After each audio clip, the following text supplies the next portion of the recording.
Well, welcome everyone, and thank you for joining us for today's webinar, Reopening the Performing Arts, Event Safety in the COVID-19 Era. My name is Krista Bradley, and I am the Director of Programs and Resources at the Association of Performing Arts Professionals, or APAP. Before we get started, let's review a few technical items to ensure that everyone is properly set up to participate. Closed captioning for this webinar is available by clicking on the closed captioning button at the bottom of the Zoom webinar as indicated. In addition to the Zoom platform, we are also broadcasting today's webinar on Facebook Live. During today's webinar, Zoom participants will have the opportunity to ask questions and provide comments using the Q&A and chat functions. Unfortunately, we will not be taking questions or comments via Facebook Live. Today, our panelists will be responding to pre-selected questions as well as questions from the audience. If you have questions for our panelists, we ask that you submit them using the Q&A box. If you have comments or questions you'd like to send to us privately, you can utilize the chat box. Just make sure you select APAP in the Send To drop-down menu. Today's webinar is brought to you by the Alliance of Performing Arts Conferences. This group consists of representatives from the nation's regional performing arts conferences. The organization meets annually to discuss trends in the field and identify common areas of improvement. Since early March, APAC has been working closely together to provide us up-to-date content related to COVID-19 crisis and ideas for solutions to our various constituencies. And now it's my pleasure to introduce the host and moderator for today's webinar, Susan Heiserman.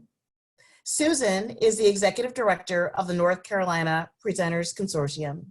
NCPC provides services to presenters, agents, and artists, and hosts Arts Market, a biennial performing arts conference including showcases and exhibitions in Durham, North Carolina. Susan, I'm going to hand it over to you to introduce all of today's panelists. Thank you so much, Krista. I am very honored to be moderating today's discussion, and I think the overwhelming response to this webinar reflects the need for these ongoing conversations as we all navigate through unknown territory. Our worlds have been turned upside down, and there are many more questions than answers out there at this point.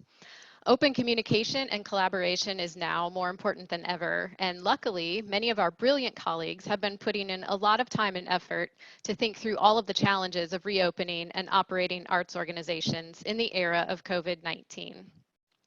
Recently, the Event Safety Alliance and the Performing Arts Center Consortium have both released thorough guides to help performing arts and event professionals put safety first as they work on their plans to reopen. Each venue or event has its own safety and legal concerns, economic and business considerations, and state and local government regulations to align in order to safely get back to business. While there are no one-size-fits-all solutions, these guides provide a very useful framework to shape our conversations so we can plan thoroughly and carefully based on our own unique circumstances. We're very excited to have with us today Steve Adelman, who is the head of Adelman Law Group in Scottsdale, Arizona, and the Vice President of the Event Safety Alliance. Lauren Shepard, who is the Chief Operating Officer of the Strauss Center for the Performing Arts in Tampa, Florida, as well as the Chair of the Performing Arts Center Consortium's Advisory Committee. He is also joined by his Special Assistant, Dion Christian. And finally, we have Laura Sweet, the Vice President and COO of Des Moines Performing Arts in Iowa, and Chair of the Performing Arts Sector Committee for IAVM, the International Association of Venue Managers. Welcome to the four of you, sorry. We would like to ask you to talk us through what went into these reopening guides and how they can be used, and to paint a picture of what reopening is currently looking like, and then we'll get right to addressing questions from the field. So Steve, I think we'll start with you. Can you please give us a brief summary of the planning for the ESA reopening guide, such as who was involved, what were the priorities, who's the target audience, and what kind of framework or approach you took? Sure. So, excuse me. Hi, Steve Adelman, and I'm Vice President of the Event Safety Alliance. And so that you don't have to look at me, I'm going to show you a few slides, a very few slides, because the star of the show, no, not him, is that. The star of the show is, there we go, is that. It's the Event Safety Alliance reopening guide. So with the Event Safety Alliance, we have a basic humility about our own skills. None of us are smart enough to tackle something like the COVID-19 pandemic on our own. And so we started out on April 7 with the idea that we have to gather our smart friends around to help, because none of us have ever thought about this before, much less come up with any solutions. So our document was crowdsourced. We had more than 300 contributors. We cranked this out between April 7, the idea day, until May 11, which was the date that we released it, so last Monday. And it is intentionally written to be very detailed. So that's what the cover looks like, and that's how you can get your own free copy. And what you'd be getting is this. So here's basically the contents, and we talk through sort of how to use this thing. So what is it? And I discuss the legal standard which underlies the whole thing, which is everyone has a legal duty to behave reasonably under their circumstances. In this case, we're talking about a global pandemic with inadequate testing, no contact tracing, and a vaccine, maybe on the distant horizon, please God. So we're all going to reopen despite the obvious health risks. And our duty is not to engage in the single best practice. I know it's a widely used term and used by some other resources that we'll talk about today, but legally that's the wrong term, and it sets the bar too high. Everyone has a duty to behave reasonably under their own circumstances, and so that allows you to consider different options.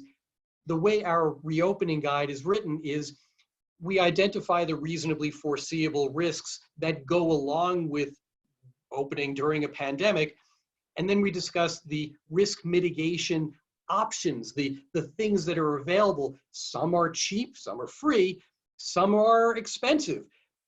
We're not prescriptive. We don't say you must have this particular tool, because we know that, certainly for the smaller venues with thin profit margins, they're going to have to MacGyver solutions. And that's fine, so long as they do.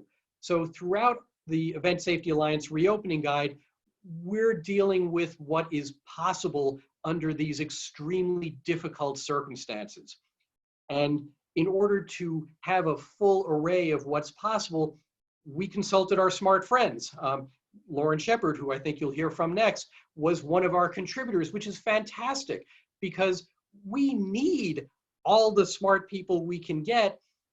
And at least for a first version, we had an incredible breadth of contributors. Probably the only area that we didn't have contributors is actual performing artists themselves. And that's probably a subject that we should return to during this discussion because they have a role to play too. So this is the turf that we covered. None of us individually could have possibly come up with this. So we consulted our smartest friends who pitched in an enormous amount of work under crushing deadlines. And, we think that this is useful. It's not the only thing out there, thank goodness, but it is a valuable guide that will get people thinking, what's possible? What could I do? And let me choose one of these options that may make sense under my circumstances for my venue in my state, based on my resources and the skills and experience that I can bring to bear. That's what the Event Safety Alliance reopening guide is about. There's a picture of me, there's our URL, and now I will stop sharing my screen and bring it back home to Susan. Look at that. Thanks very much, Steve. That's great. Let's move on to Lauren and Dion next. Can you all give us a similar summary of the Performing Arts Center Consortium's guide to reopening theatrical venues? Certainly, and thank you. Good afternoon, everyone. Dion and I are very pleased to join you. One of the reasons Dion's here is I have had internet problems. So if I start to freeze, and hopefully she won't, then we'll get going. Steve's mention of my IQ was interesting to think about, because I used to have a friend who used to say, stress makes me stupid. So I'm trying real hard to be smart with everything that's going on around here, and I've enjoyed collaborating with him in his efforts too. So let me just share screen quickly, and I'll introduce you to our guide to reopening theatrical venues.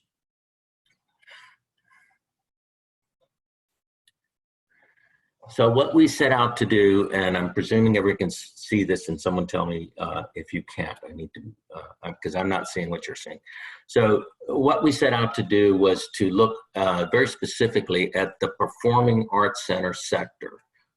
This was in the context of the Performing Arts Center Consortium, which is about 30 of the top largest performing arts centers in the United States and Canada. And I decided early on that we really needed to take the bull by the horns and determine how we could possibly keep our performing arts centers going and or adapt to, in some way, the conditions that were around us. So we look at it in two phases, one pre-vaccine and one post-vaccine, but still not everybody vaccinated. So this guide, and I'm trying to page down here. Bear with me just 1 second.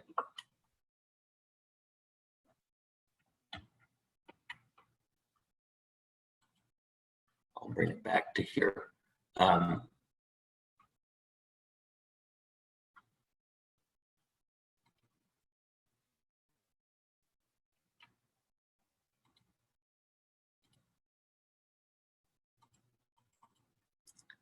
Is it moving now for you? Lauren, you unshared it, so if you could just share your screen again, it should be on the right Thank you for your help. I appreciate it. slide.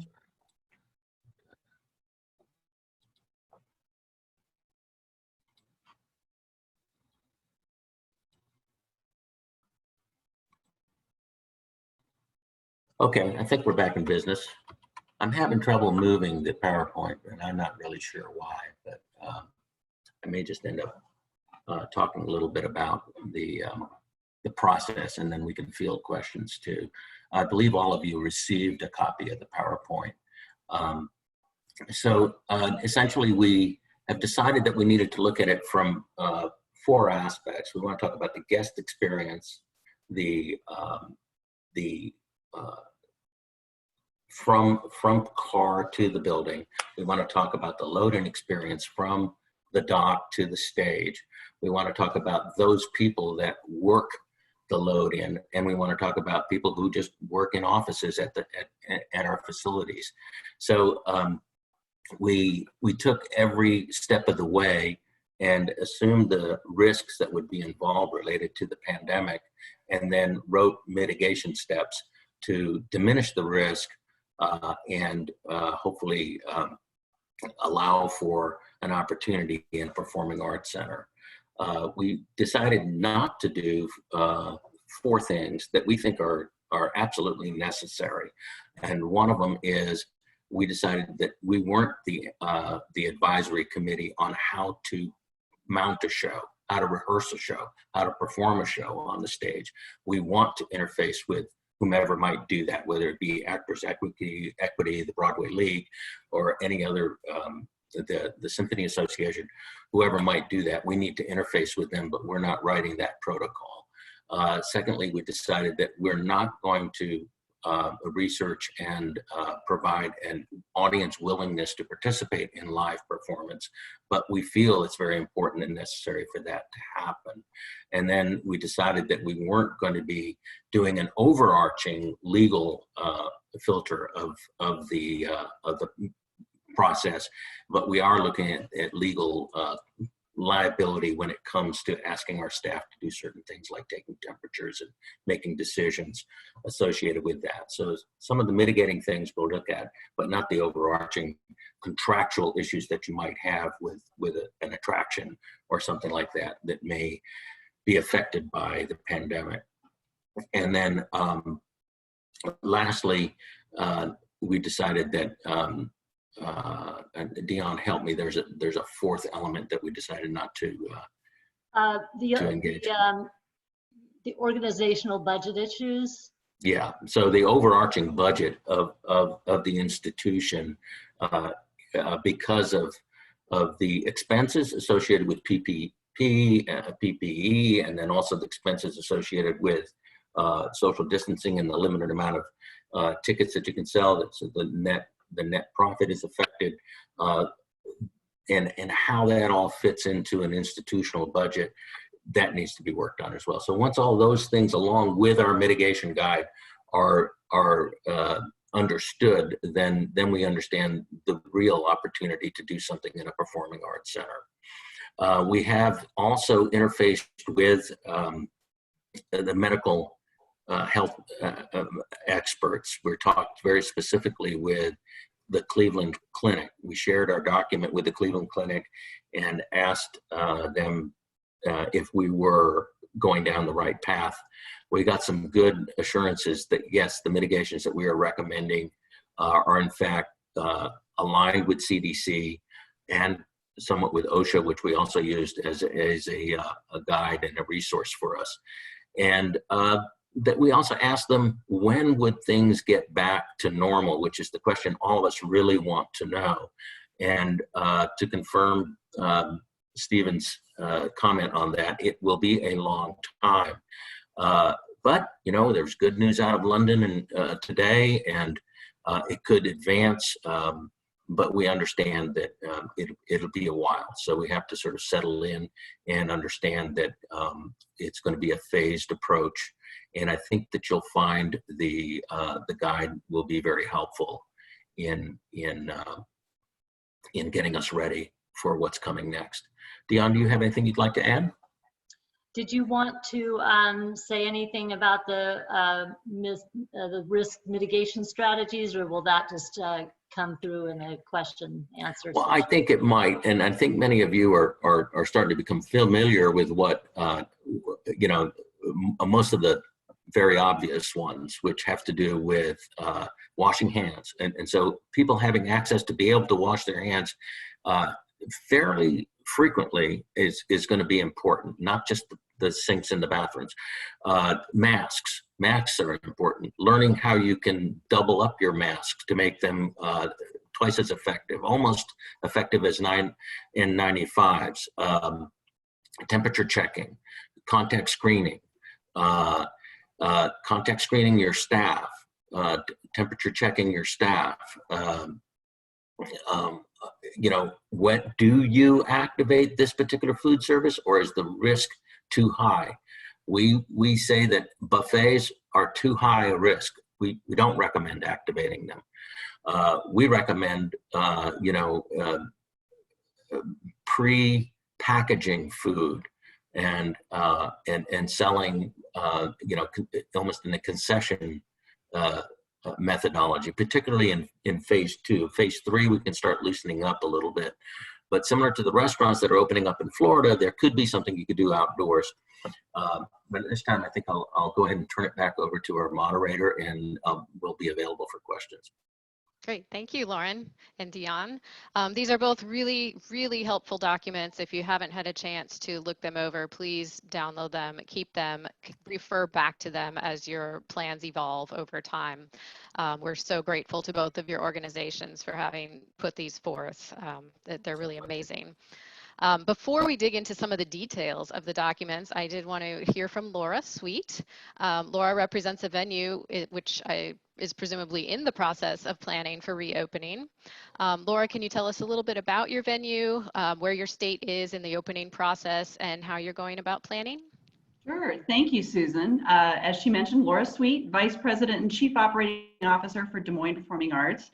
And I serve as this year's chair for the performing arts sector for the International Association of Venue Managers, IAVM.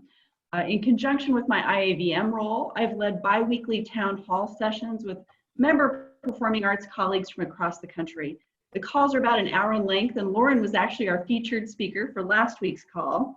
And previous calls have featured Alan Brown from Wolf Brown, who shared his initial research on assessing when guests will feel ready to come back to performing arts centers, and as well as speakers who have shared things like ensuring we're all thinking about our own mental health while we pivot so significantly in our roles as performing arts leaders. So here in Des Moines, as in most places, our governor has started easing restrictions for various businesses. Her guidance is only one factor we'll use in considering when it's right for us to reopen our 4 venues.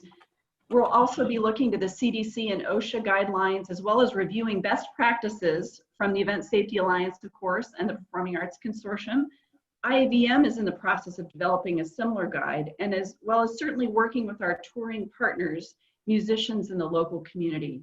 The bottom line is we're not going to present live performances in our space until we feel it's safe for audience members, performers, and Des Moines Performing Arts staff to do so.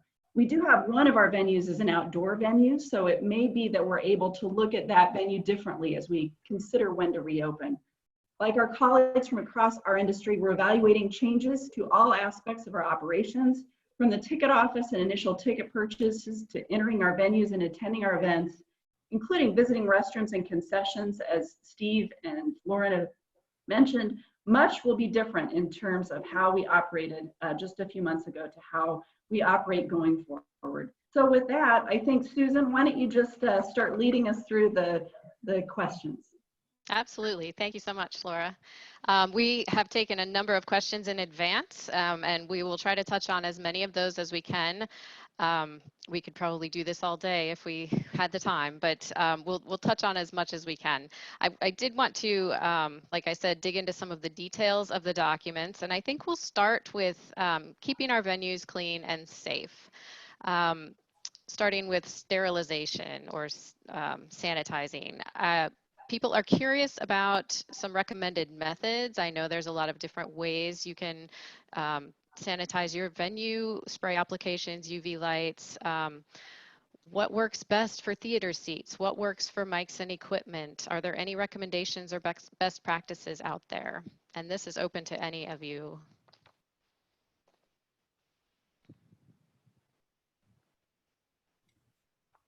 Well, we have a resource guide in our document that goes, it should give you not only custodial type sanitization type recommendations, but we're looking at air quality, indoor air quality as well, and hope to connect you to those.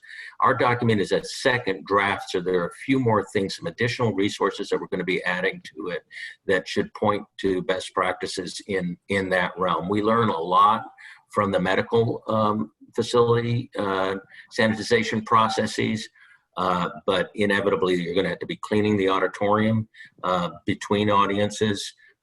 Some people are talking about putting seat covers on and then laundering them or disposing them. There are pesticides, not pesticides, but sanitization biocides that can be applied that will last up to, some of them is up to 90 days. So you look at some surfaces and say, we want to do those. And then you look at other surfaces that actually that biocide will get reduced in its effectiveness if it's wiped down with a Clorox wipe. So you have to decide what you're going to wipe, what you're going to not. But I want to say one thing about sanitization is everybody on this planet, most everybody on this planet, is inclined to do their part.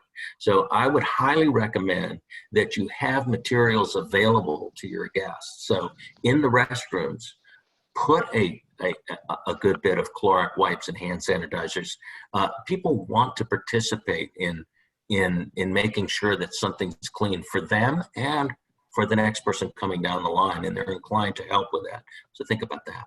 Yeah, I actually made note of that when I was reading your guide. I feel like it would give guests a sense of control. That is a positive thing. And I was curious if there were any other similar measures that people could think about that would have a similar effect.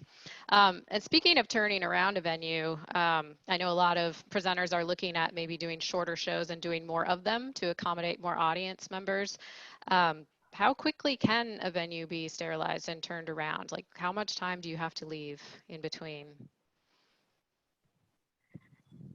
I would say that you'd have to leave at least an hour to an hour and a half between one audience and another. And you'd have to utilize these misters where you can broadcast quite a bit and do sanitization in a shorter period of time. But I will have to tell you that's not an informed response. It's probably what I want to require myself to do. But quite honestly, the sprayers are very effective, and you can move very quickly with them. Mhm. Thank you. And Susan, I would just add that the IVM is developed, there's a task force specifically related to cleaning issues that they're going to be digging into in terms of different products that they're recommending for various kinds of sector work. And the one thing I would add also is that we need to consider when we're switching between events, the frequently touched surfaces are more important than doing things like sterilizing the ceiling, right? So there's certain areas that need to be touched with the frequency that wouldn't be the same for all different areas. Certainly, yes. And I think the ESA guide has a long bulleted list, if I recall, of all of those high touch surfaces for people to look at, right? We do. And we also have a discussion about the difference between cleaning versus disinfecting. Yes. Frankly, I would not do it justice on this webinar if I tried to recite it from memory, so I won't. But even something is, I mean, you asked, how do you clean the mics, and the mic stands?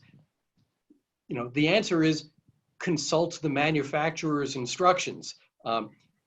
None of us is the master of every piece of information that we need. So the key is know where to get the information that you need. If I'm cleaning a lav, I want to know that I've got the lavalier microphone manufacturer's cleaning instructions someplace so that I don't screw it up, either break it or void the warranty. The instructions, that's probably a good place to start. Consult the experts. There was a lot of questions about HVAC systems as well. Is that another case where you would recommend consulting the experts? I'll answer that quickly and then move aside. Yes. So especially because we're talking about mostly brick and mortar venues, air circulation is key. So if we're talking about outdoor spaces, we're having a different conversation. But for any indoor confined space, moving the air is really important because we know that the germs of COVID-19 are aerosolized. We breathe them out. So talking with your HVAC maintenance people about maximizing airflow, making sure that your system is operating efficiently because it's going to work hard and you want to make sure that it's still able to work, get those filters cleaned, all the stuff that we prefer not to think about. Now's the time to think about it. So with regard to HVAC, it's just a maintenance issue. Talk to the experts. Don't do this yourself. Thank you. There's a lot of questions as well surrounding PPE, personal protective equipment, mostly about the availability and sourcing it. How and where can venues obtain the large amounts of PPE that will be required? Does anyone have any knowledge about that? Any experience? Well, our guide has a resources page, and I'm looking at it right now.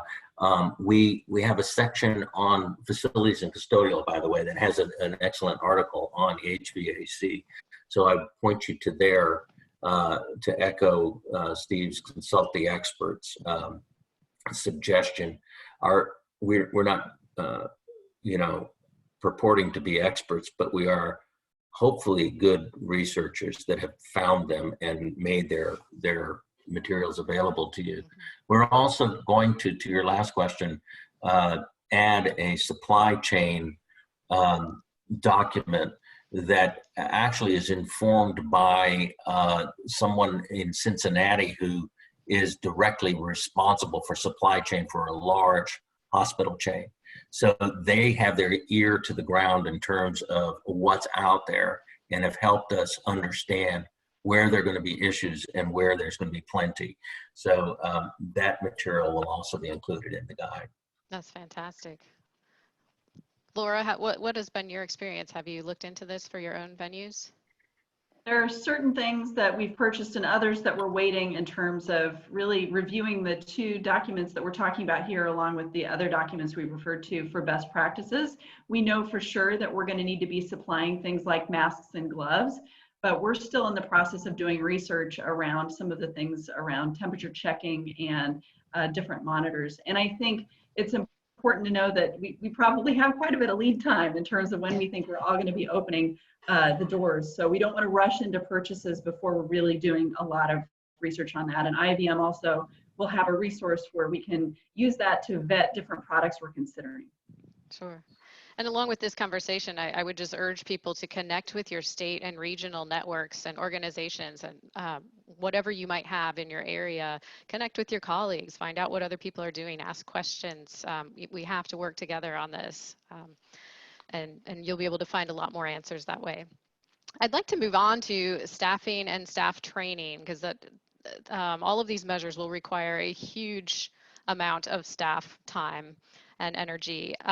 Steve, the ESA recommends having what is called an infection mitigation coordinator on staff. Can you talk to me a little bit more about that? Yes. This is actually one of the key issues that required 300 plus people's worth of input, because this concept evolved a lot for our 4 weeks drafting. What we started out knowing is before somebody can walk into a venue, they have to have a basic check of their health. So what does that comprise? Initially, check their temperature. Okay, your average security guard could probably do that. Whether they're willing to and violate social distancing in the process is a separate question. But then we know that some significant number of people who are carriers of COVID-19 will be asymptomatic carriers. So they won't be running a temperature, and whatever follow-up questions we instruct whoever is asking them to ask, they're still not going to get positive answers. So you want someone who has some amount of medical training so that if someone is demonstrating any symptoms, there is a greater likelihood of detecting those symptoms and not letting them into the venue where they can infect an entire house full of people. So the concept evolved quite a lot because we were never sure until we got some doctors involved to give us advice. We're never sure how much medical knowledge that person would actually need. And it turns out not very much, because they're really, the function is a medical version of what food and beverage servers are taught, with responsible alcohol service training. They're looking for outward signs and symptoms. And outward signs and symptoms are within the skill set of most people who simply are taught, what are you looking for? So this could be a person from your staff already. You're not suggesting that venues hire a nurse to be on staff or anything? Well, that was where we started. Frankly, okay. A friend of mine was talking about his dental hygienist who has some basic medical training, and I was picturing her because I know her. And ultimately it evolved to the point where, no, it's really not necessary because it is observational. But you don't want to compel somebody to do this, because if they're checking temperature, they're probably within 6 feet. So it has to be someone who appreciates the risk and is going to model good behavior themselves. Mm-hmm. So this person has to look comfortable wearing a face covering.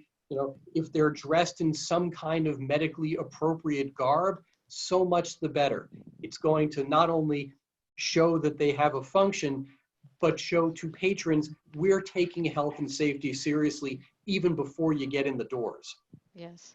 I've got 2 things to say on that, Susan. One, there's been some discussion in our group about employing or contracting with a service from a medical expert.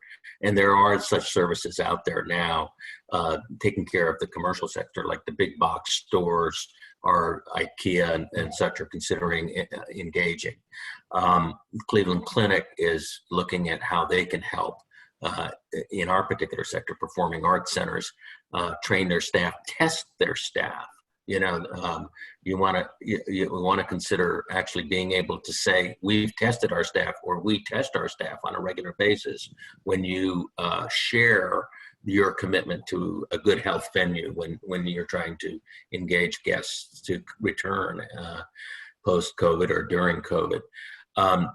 We learned a couple things along the way too, that checking temperature is more accurate if you check the wrist. But what do you get when you check the wrist? The arm is at least 3.5 feet or 3 feet away from the person, so you can engage a little help with the social distance component. But there's often a 2-degree swing between the wrist and the forehead, particularly in hot states like Florida. So there's still a long way to go in terms of best practice, if you will, and we're not referring to what we're doing as best practice. We're making strong suggestions that have been vetted by medical entities that we believe will serve some mitigation.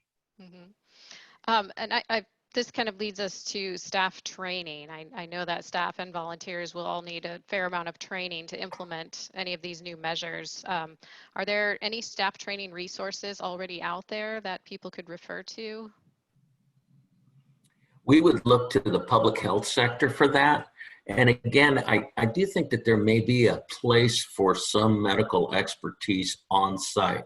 So a number of people in our mass gathering industry, and I'm not just staking it to performing arts centers, do have EMTs on site.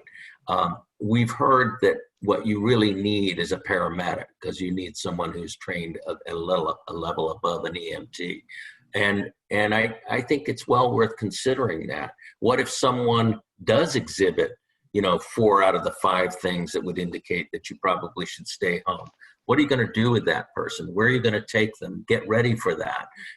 Choose a room that you can have for them. Quickly get them away from the facility. What are you going to suggest to them? Well, you need to turn them over. They've become a concern for public health, not for a performing arts center. So these are the things that we're hoping we can help people prepare for and anticipate. One of the things that we learned is that taking temperatures is frequently not necessarily going to, if you've done your job right, just the fact that you are taking temperatures, just like having a magnometer might keep a gun from coming through because, oh, I don't think I'll take the gun tonight. Taking your temperature, hopefully, when people know that's what you're doing, will keep someone with a fever from coming through. So it's really more a deterrent than it actually will. You won't, hopefully, you won't have a lot of fever people coming in. Mm-hmm. And Steve, I believe the ESA guide also kind of outlines some of the procedures if someone is identified in your venue with symptoms, like a staff member, for example. Yeah, and really, we should only be talking about workers who exhibit symptoms, because ideally, no patron gets in if they are symptomatic. That's what Lauren was just talking about. There ought to be a procedure so that that simply does not happen, and that the only patrons that we're thinking about who are infected are asymptomatic patrons who don't even know. And that's just an occupational risk of dealing with a global pandemic, and we're going to reopen anyway. Take that up with your local elected officials if you don't like that scenario. So, yeah, I mean, in the Event Safety Alliance reopening guide, we discuss what to do with workers who wind up being positive. Spoiler alert, it is somewhat complicated, and it's not an easy scenario to deal with. We're seeing that with sports teams struggling with what to do. If a clubhouse attendant gets infected, it's infection. It spreads fast, and everybody else has to quarantine. So it's an unwieldy process, but we go through the different steps and the sort of granular detail that you need to go through them. Susan, I think Dion would like to contribute to this. Yeah, actually, you just said the very thing that I was going to talk about, which was the deterrent purpose of temperature checks. That's a great point. Thank you both. I want to skip ahead to getting people in and out of your venue. Ingress and egress can cause some serious bottlenecks in terms of parking, stairwells, elevators, corridors. This is all going to take a lot of extra time, especially if you're screening temperatures as well. You might have new security procedures. how can we make this as efficient as possible? I know, Lauren, that your guide mentions pulse entry groups and pulse seating. Maybe you could talk a little bit about that. And this is open to all of you too. I'd love to hear more. Well, we almost thought about titling it the non-opening guide, because, every step you take, no pun intended, there's a hurdle to cross, so how long does it take an audience of now maybe 300-400 to use the restrooms? How long does it take them to get through security as they pulse through? Do we keep our valet parking operational, or do we just valet parking? Are we just doing valet parking for the infirm or the disabled? These are all the questions that we asked, and we gave answers in our mitigation charts. So it's a lesson in frustration, but we think that by adding additional entry doors, by getting people directed to entry doors, and everybody's building is different, that are closer to where they're sitting. Any other thoughts that we had in that area, Dion, that you'd like to share? We have a wide range of mitigation measures geared toward egress and ingress and egress. And they, I don't know if you want to go into the details of that, or just show maybe an example of one of our charts at some point to show what types of procedures we're contemplating for those aspects. But there, like Lauren said, there are so many things, starting from the minute you enter the building to when you get to your seat. There's lobby issues, there's dealing with the ushers, there's usher training to deal with, there's possibly relabeling seats and rows to let people find their seats without the need for help from an usher.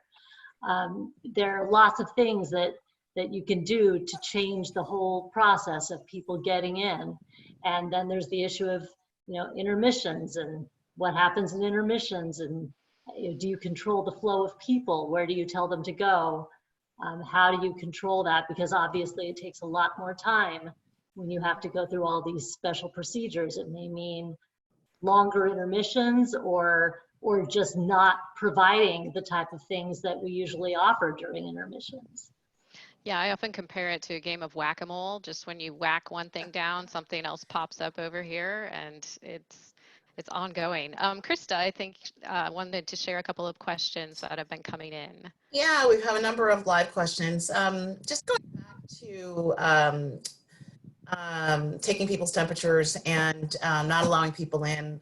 Two questions. Are there legal ramifications for denying potentially sick patrons into the venue? And are there any HIPAA implications to taking a patron's temperature? Well, we'll let the attorney answer that. Yeah, sorry, prepare for a Steve Edelman rant. This starts with, people who claim to have a liberty interest in entering private spaces. There's a word for that notion. The word is wrong. It's wrong. There's no liberty interest in going into a place that has limited admission. So here I'll use the legal term, so I'm not just being, upset. So the term for our patrons, the legal term is they are business invitees. That means the venue offers to put on a performance in exchange for compliance with certain terms and conditions. No shoes, no shirt, no service. You can't bring your AR-15 assault rifle, and you can't bring your alcohol in a flask because we sell that.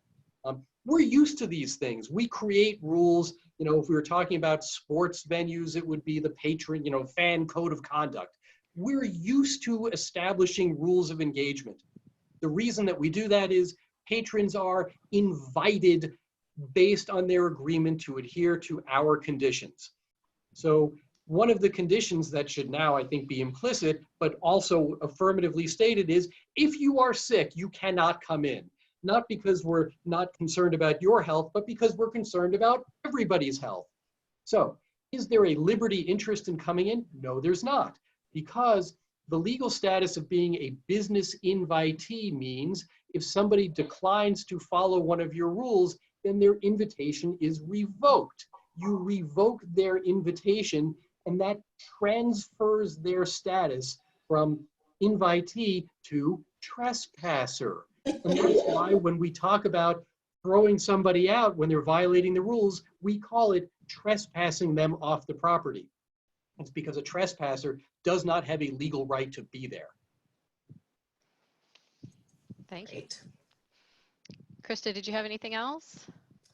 Yeah, there are a couple more. Would you suggest assigned seating versus general seating for patron seating or staggered seating sections? That's one question. And then for those that have outdoor venues, they're wondering if you have some guidelines or thoughts about how to provide safety and social distancing while still making the event fun. So seating is, another challenge. I presume that you've taken your house maps and sat in the middle of the auditorium with a 6-foot ruler and gone in 4 directions, and then mapped out what the result is. And then you learned, oh, wait a minute, the first phone call was a party of 6 and the second phone call was a party of 2. And I didn't lay it out. I didn't lay out my audience that way. So it does offer a whole new way of thinking about managing ticketing. And it could be that for some shows, general admission might be the better approach, and it could be for others, reserve seating might be the approach. I'm thinking that it could very well be a matter of reservations. So you take the interested reservations, you give a person a strong sense of the likelihood that they will attend the performance in the seating area that they would like to, particularly if they are willing to pay what that particular area costs. And then you dress the house and call back in the order that your calls were received, because it's impossible to actually know how the parties are going to come to you on the phone, the numbers in the parties. Families can sit together, that's no problem, but the next person is not in that group. You have to have at least 3 or 4 seats between them. I noticed that there is a company out there who's advertising a software with an algorithm that can help with this social distancing requirement, that there needs to be 6 feet in all 4 directions between someone. I haven't looked at it. I've just seen a plug for it, but it would be something that we'd look into look into a little further. Laura, go ahead. I was going to say, from my perspective, there is no model that we are planning for things like touring Broadway. There's no social distancing that works. We sell a subscription seat, and so we'll be relying on that side of our industry to help us figure out the right time to resume those sorts of performances.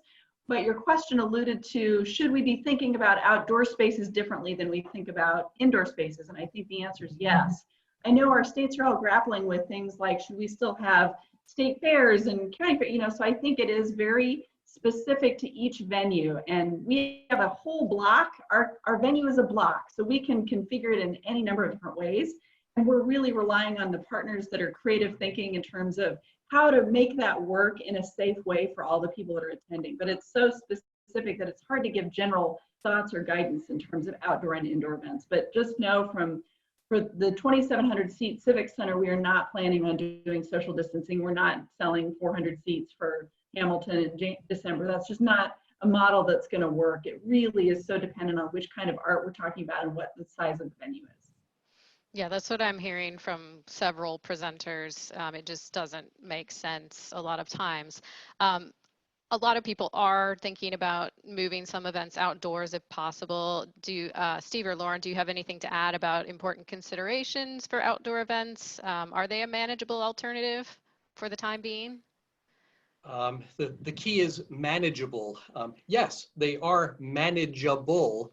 The question is, how many resources do you need to manage, an outdoor GA crowd, and how compliant will that crowd be with the rules that you establish? So echoing Laura's comment just now, which I think was very smart, every space is going to be different. Every event is going to raise its own issues. So, if it is, some sophisticated art form that tends to have a demographic which is older and compliant, well, the older part is a two-edged sword because it tends to create compliance with rules, but also more people are immunocompromised. And so maybe you shouldn't have the event quite the same way. The point is, these answers are really hard to provide on a webinar. This is why you need to consult with your local public health and public safety officials and other smart friends in your area, because the answers will be specific to each event. Mhm. Yeah, and I think that what's going to happen is we're going to have a couple canaries in the coal mine. There are going to be some places, and they already are, around the country that are going to open up before others. And I know for a fact that I work at a large performing arts center. We have 6 stages, and we have one of them's outdoors, and we have a conservatory as well. And but at least 68% of our income is derived off of Broadway presentations. So for us getting back up and running from a business perspective, deals, as Laura was alluding to or discussing, it deals with an important piece of business that cannot perform with social distancing. So we're going to be in a kind of a pause mode here for a while we figure out what can we do to continue to engage the community, and what would that look like, and will we do immersive things as opposed to audience seating things, and will be more like a museum, and we're going to put a lot of energy into keeping our association with this community. But until we get Broadway back, we won't be what we were and what we've grown to be for many years. So with that in mind, I guess what I'm trying to say is we can take a little pause and look at how some of these things are going, and how the public health entities are reacting to outdoor concerts, and learn from them. And we think we're in a learning phase right now, and some are willing to get out in front, and others are willing to see how they do, and then we'll both revise our guidelines to reflect what we learn.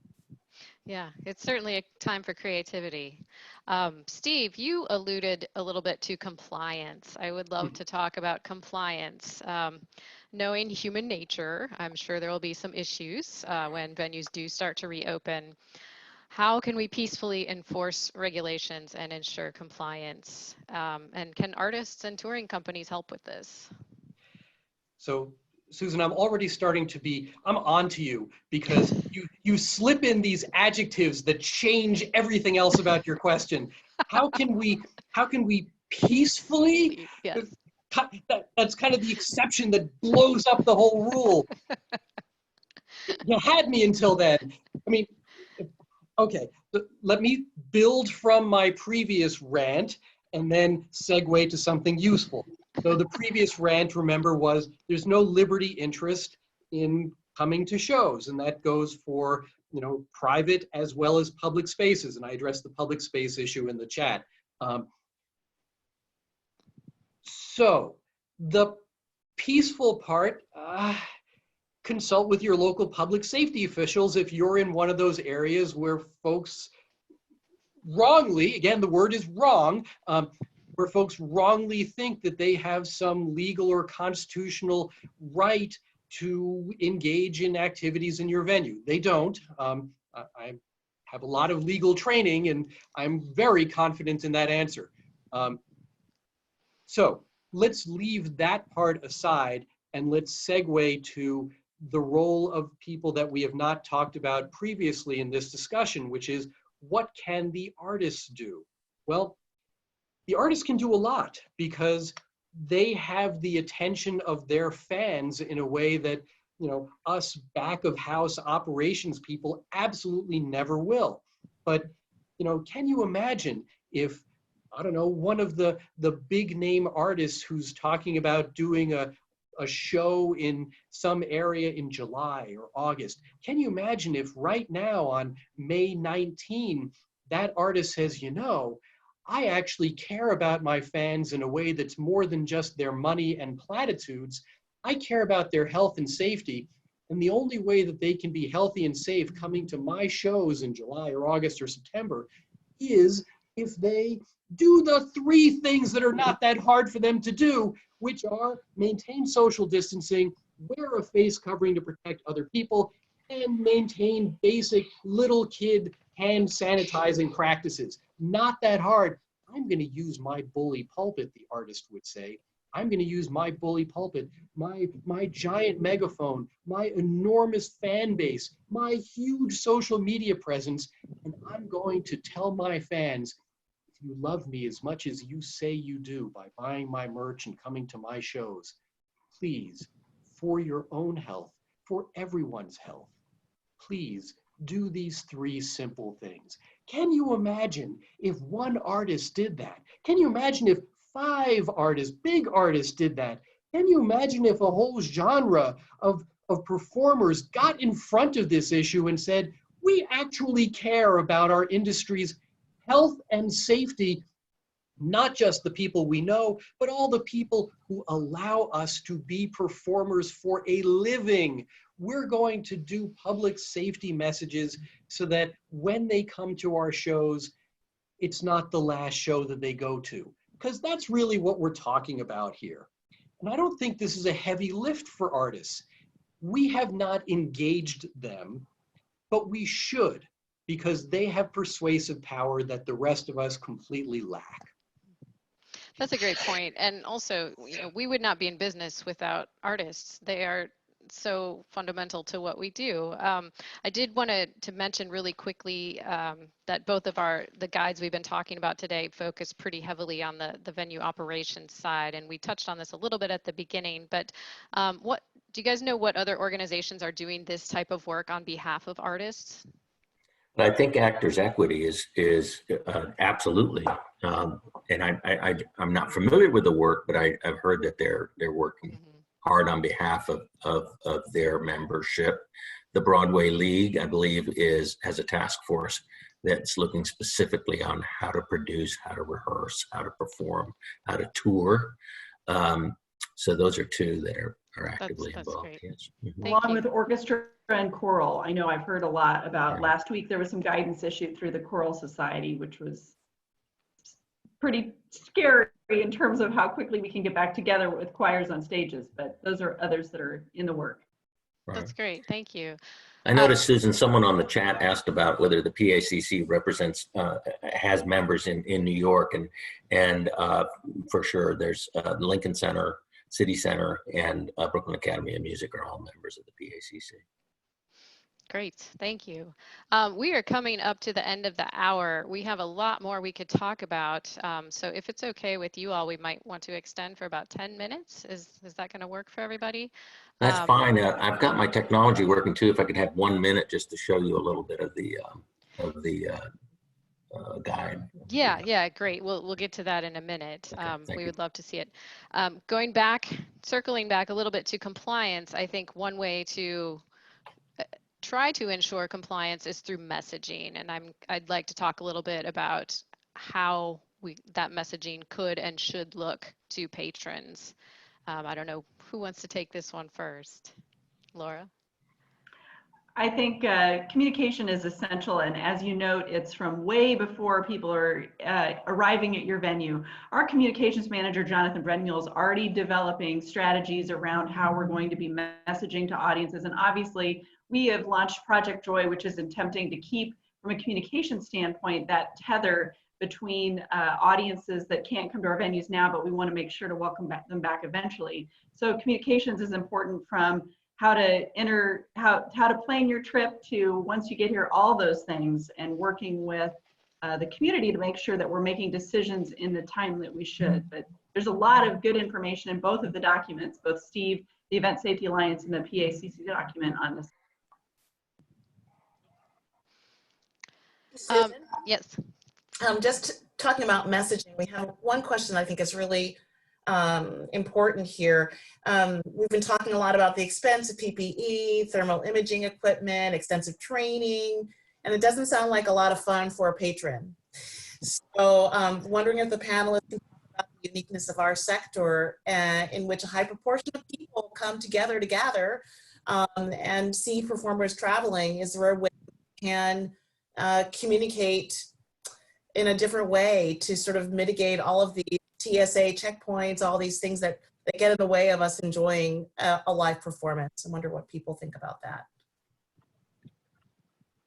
Well, this is so tough, right? And this is the side of the work that we're doing that gets discouraging, because after all, we're in a business that's about being in the same room in front of someone, engaging us in an artistic manner, so that we can have a reflection of truth or a celebration of something joyous, and to do that with all these impediments is difficult. But I think that what we're learning from our communications with our audience base, our donor base, is that it's all still worth it. You know, that we will come. We'll come with masks on. We'll wash our hands. It's because we have to do it anyway, just to go buy groceries, let alone whatever else our experience is, to go to church or to wherever we worship, you know, to do some shopping, to go to our dentist appointment, to go to the hair salon, you know, and why not to go to the theater? So we can't think of ourselves as being an isolated component of people's lives now. This is what everybody's doing everywhere. And that's what I'm counting on. But when I focus on what we were and what we want to get back to, if I stay there, then I'll get very discouraged. But when I realize that it's everywhere, and it's what's going to happen in schools, it's what's going to happen in every step of life until we're all vaccinated, I realize, why not us? Let's go for it. Let's see what we can do. I'll add a thought. You know, I'll cite a book that probably many people on this webinar have read, which is Who Moved My Cheese? You know, not much point in focusing on where we used to be. That's done. And I think that we can clearly point out that there's a big bright line between being inconvenienced versus being at risk of a mortal pandemic. I don't think that's a troublesome message for us to get out there. And I completely concur with Lauren. Thankfully, we're not going to ask patrons to do anything that they're not being asked to do in every other public accommodation. Now, we know that that ask is going to be different in different places, but every event is where it is. So you know your own local environment, your own local circumstances, and therefore the level of local compliance that is likely or pushback based on your own environment. And that's going to be a very variable thing. I mean, we're seeing right now the evolution of compliance. So every day is different than the day before. I think the key is know what's right. You know, we are the grown-ups in the room. And for right now, maybe that makes us the fun killers, but I don't think so. I think we're just going to have to point out there are some new inconveniences. They're not unique to us. And if you comply, then we can put on a great show. And that's, after all, what you want to come out of your house for, is a great show. We can still do that. It just won't be quite the same as it used to be. I think that positive outlook is so important, especially when you're communicating with the public. Krista had another question from one of our participants that she would like to ask. It's kind of related to this overall issue. Considering all the mitigation costs, which significantly increase costs of operation, and the distancing requirements significantly reducing revenue potential, how do we evaluate feasibility, risks, and justification for presenting within this interim model prior to the end of the pandemic and return to quote unquote normalcy? That's a Lauren and Laura question. You want to take it, Laura? I can give a little stab at it. Well, it's the ultimate question, and there's so many variabilities around it. I mean, I think in the end, what we do is essential. Like it is, you know, as Steve so eloquently said, like we have to get back in the business of connecting performers to audiences. And so the operational costs that are going to have to be applied to this new challenge are going to be worth it. But it is this interim of figuring out what the new normal is and how to adapt for it. I reckon it's similar to what we were all looking at with 9/11, right? Like we had to invest in new technologies for metal detection, and we just have to lean into it and look to, you know, the new normal. And who moved our cheese is the exact right sentiment. We just have to think about things differently. So, Lauren, do you have any other thoughts on the ultimate question? I think so. We're in a health problem for our situation to improve on our stages and in our audiences. We have to have the health condition improve. What does that take? It takes better testing. I mean, we know the end run. It takes a vaccine, right? It takes better therapeutics. So some of the things that we used to do, touring type shows, those mitigators won't be ready for a while to be able to engage that type of performance. Okay, but what about local?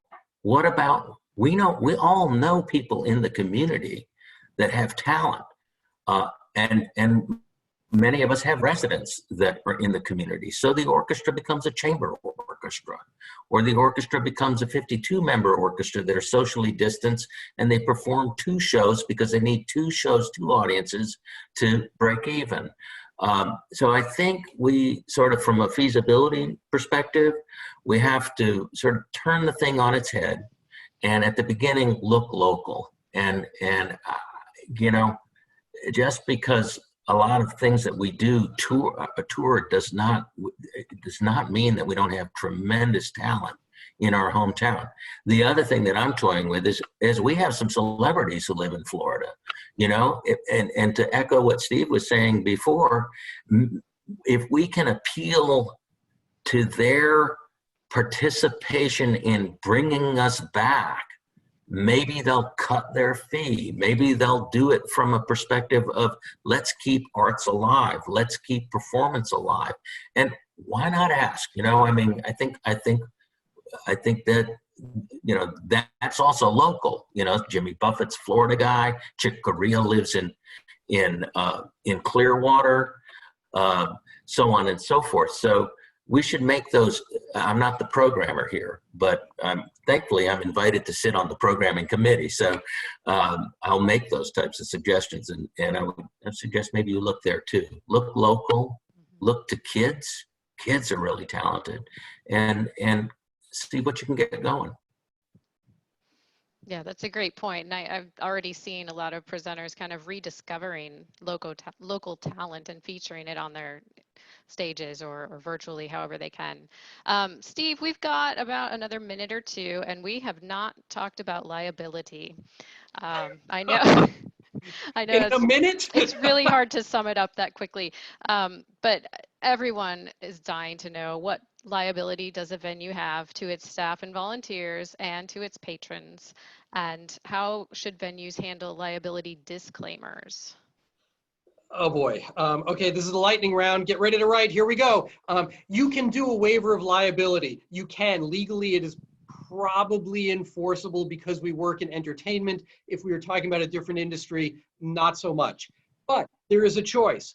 Your lawyer will say, definitely do a liability waiver. An exculpatory contract is the legal term. But for you, you're a professional, you're thinking about the bottom line. There will be patrons, prospective patrons, who will say, hey, how come you're asking me to waive all my rights in case you get me sick?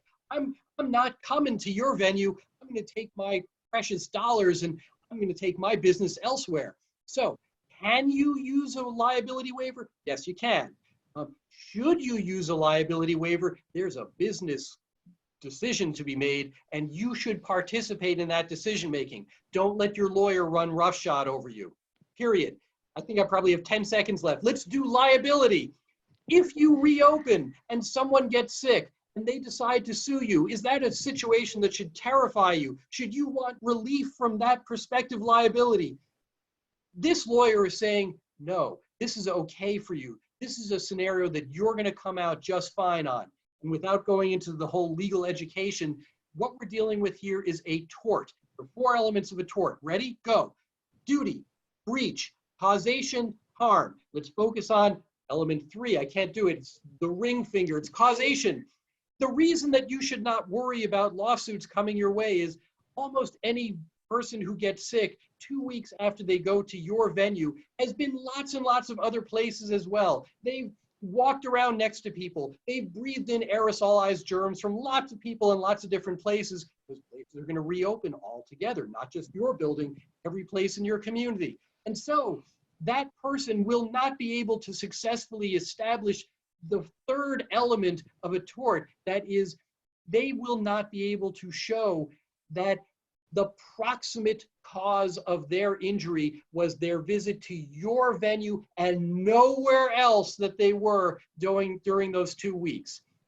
There's a better reason that you should not worry about your liability, and that is, as you're on this webinar, you're going to use some of the recommendations that you've heard about that are linked to this Facebook presentation. You should download those. You should read them, give them to your staffs. They're free. Do that, and then you won't have to worry about the 2nd of the 4 elements of a tort. Remember, duty, breach, causation, harm. If you follow some of the recommendations, if you think about these things, and from a legal perspective, if you memorialize what decisions you made and why, and which smart friends you consulted with, you'll be okay because you will not breach your duty of care. There, took longer than a minute, but less than 2 minutes, so I think that's what I can do. That was a great summary, Steve. Thank you so much. I think it's about time for us to hand it back to Krista. Thank you, panelists, for your time today. I think we could do this for another couple of hours, but all of the insight you've provided has been invaluable, and I know everyone watching appreciates it as much as I do. So Krista, back to you.